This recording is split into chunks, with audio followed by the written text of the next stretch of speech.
end, all men die, Beowulf. But while you live, hero,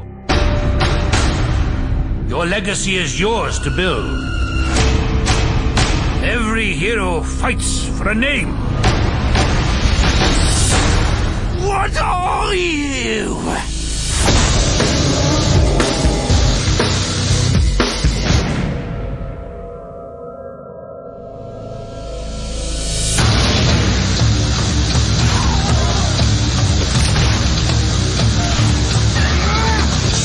I am the hero you have longed for. And the sinner who will damn you all. I am Ripper and Tearer and Slasher and Gouger. I am the teeth in the darkness and the talons in the night. Mine is the strength and lust and power. I am Beowulf!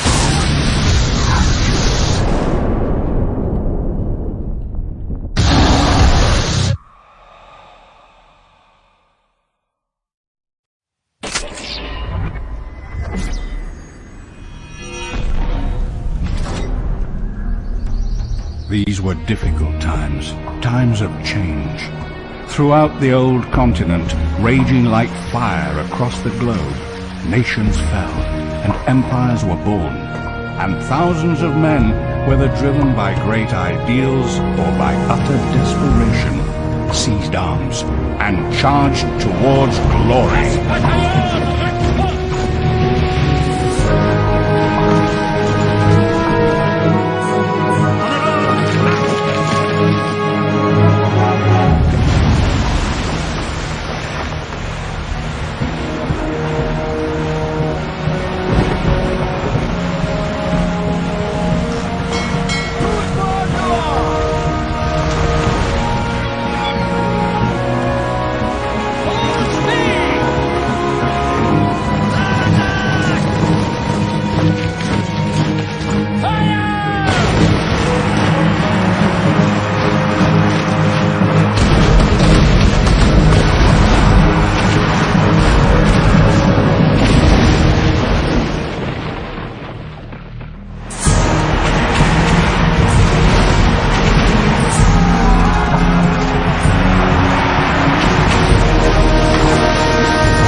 I didn't sign up for this shit.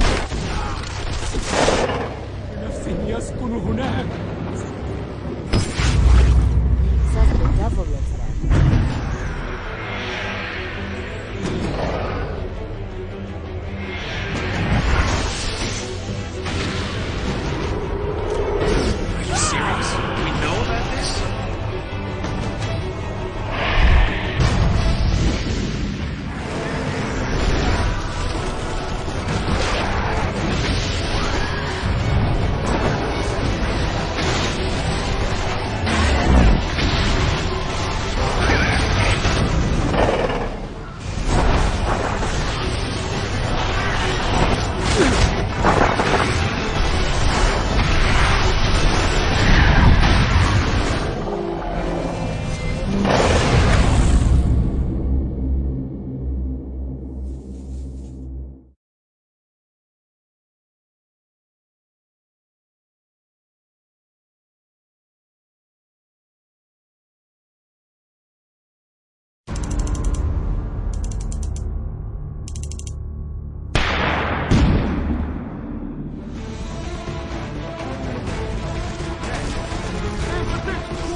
Hi, my name's Paul Gill. I'm a producer here at Pivotal Games. Here today to talk about Conflict Denied Ops.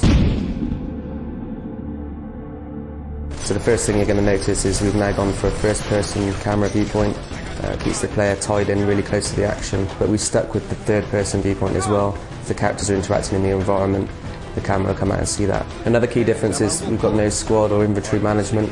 Instead of 4 characters, we've now focused on 2, something we're really excited about. So the theme behind the game is the CIA and the SAD division, which is the Special Activities Division. This is a covert arm of the CIA. Small teams, highly trained, highly skilled, working deep behind enemy lines. They don't carry any identifiable tags or documents, so if they're caught, then their existence can be officially denied. Conflict Denied Ops is all about cooperative play. Basically, it's the core focus of our entire game. And the player can play cooperatively whether they're playing on their own or with a friend at any one time. There's total player freedom, so if you want to fight side by side, back to back, you can, or you can totally split up, go your own way. It's totally up to you how you play it. Weapon 3, get your head down. Conflict Denied Ops is set up to allow the player to pick and choose whether they want to play with a friend or play solo play. They're perfectly capable of switching between the two, sharing a save game between single player and co-op gameplay. In previous games, such as Conflict Vietnam, Conflict Desert Storm, we used physics fairly sparingly. Recently, with the next-gen consoles, we're able to do a lot more. We can have physics on a huge number of objects around the level. You know, literally hundreds of things have physics on them. From your high-impact explosive set pieces all the way down to destruction that affects gameplay. It's also worth mentioning that the destruction is persistent. You can go back through the game and see the havoc that you've wreaked. One of the most exciting things about the new Conflict game is that we've got such a huge variety of different environments which is set throughout the entire world. We've got levels set in the Arctic, we've got levels set in Venezuela, Africa, Russia, in the middle of the Atlantic even. So you know, the challenge for that was absolutely massive. As well as these additional features, we provide all the usual conflict elements and more. The drivable vehicles, on and off map support, so you can call in Apache gunship support, and you're also fighting along Allied troops on the ground. Conflict Denied Ops is a highly destructive tactical action game which gamers are going to want to play. It's something there for our existing Conflict fan base, but also hopefully we've introduced these elements to bring the brand to a whole new market.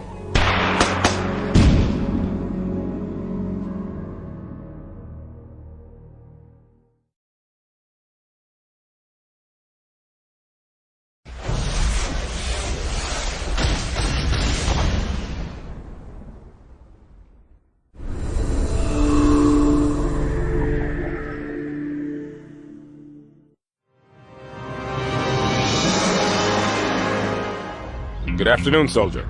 This is Western Coalition Commander Robert Traynor, Drone Tech Specialization Training.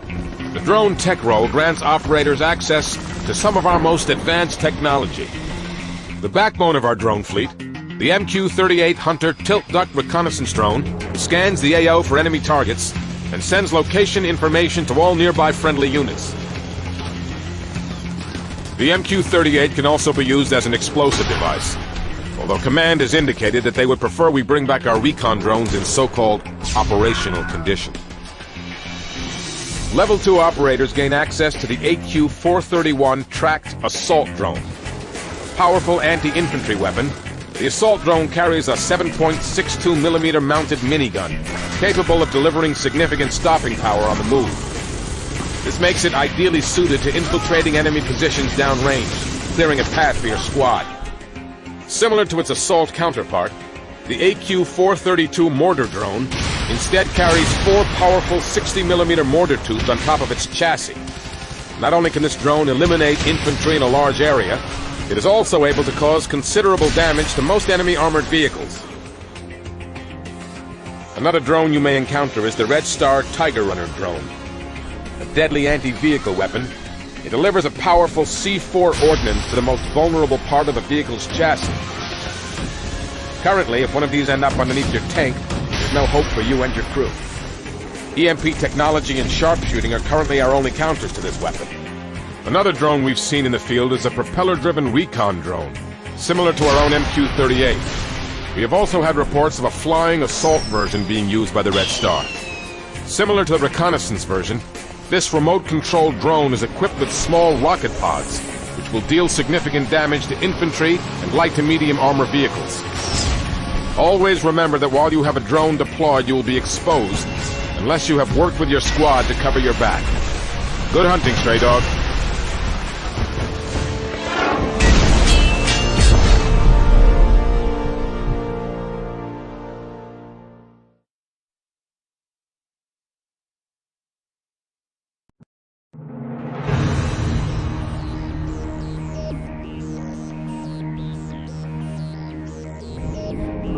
How's the Normandy performing? Is she everything they said she'd be? She's the best ship in the fleet, if you've got a pilot who knows how to handle her. The Normandy's probably too much ship for your average Alliance pilot, Commander. Lucky for you, I'm anything but average.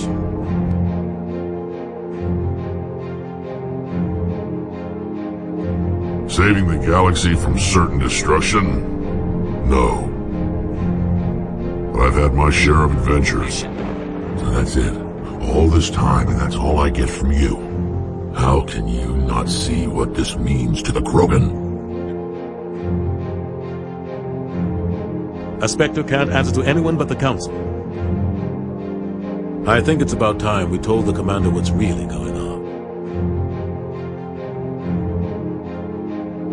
Since they drove my people into exile, the Geth have never ventured beyond the Veil. Our lives aren't easy. Resources are scarce, and we are constantly on the move. It's illegal for parents to have more than one child. If our population grows too much, it would strain our resources to their breaking point.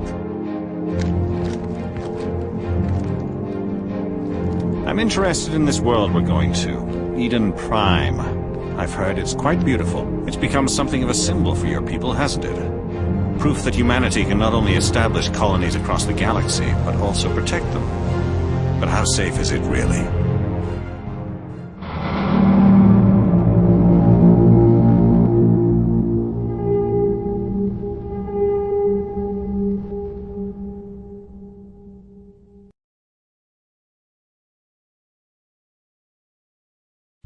Sega.